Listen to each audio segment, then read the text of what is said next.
আমাদের দেশে কেউ মারা গেলে চল্লিশা বা জমাত খাওয়ানো হয়, এটা জায়েজ আছে কিনা? ভাইরা আমার, বাংলাদেশের সবচেয়ে শক্তিশালী বেদাত হলো এই বেদাত।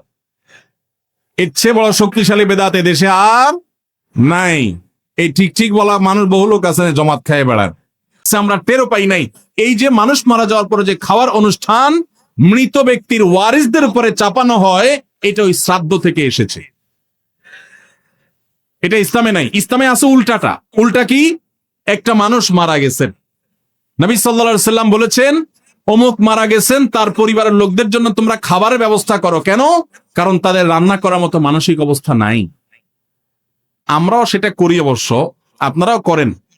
কেউ মারা গেলে তার আত্মীয় স্বজন, তার ছেলে মেয়ে বউ বাচ্চাদেরকে খাওয়ান দাওয়ান দেন, 2 দিন 3 দিন একটু খাওয়ান টাওয়ান পাঠান, এরপরে 40 দিনের দিন সুদে আসলে একসাথে উঠায় নেন। কি বলে? খাবার পাঠান গামলায় করে একটু, আর খাওয়ার সময় গোটা গরুটা খাইয়ে ফেলেন এলাকার মানুষ। বাপ মারা গেছে, আপনি খুশি না বেজার? খুশি না বেজার? আপনার মা মারা গেছে, আপনি খুশি না বেজার? যদি বেজার হন, খাওয়ানোর যত অপশন আছে, খাওয়ানোর যত উপলক্ষ আছে মানুষ খাওয়ানোর, এটা খুশি হইয়া না বেজার হইয়া? আপনার বাবা মা মারা গেছেন, ওনাদের জন্য আপনি কি করবেন?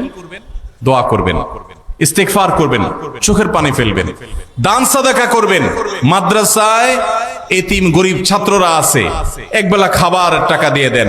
মসজিদে কিছু ইট কিনে দেন, মসজিদের জায়গা কিনবে সেখানে টাকা দিয়ে দেন। একজন গরিব মানুষকে কিছু টাকা দিয়ে দেন। মুর্দার তরফ থেকে সাদাকা করলে তার সব মুর্দা পায়, সেটা আপনি করেন।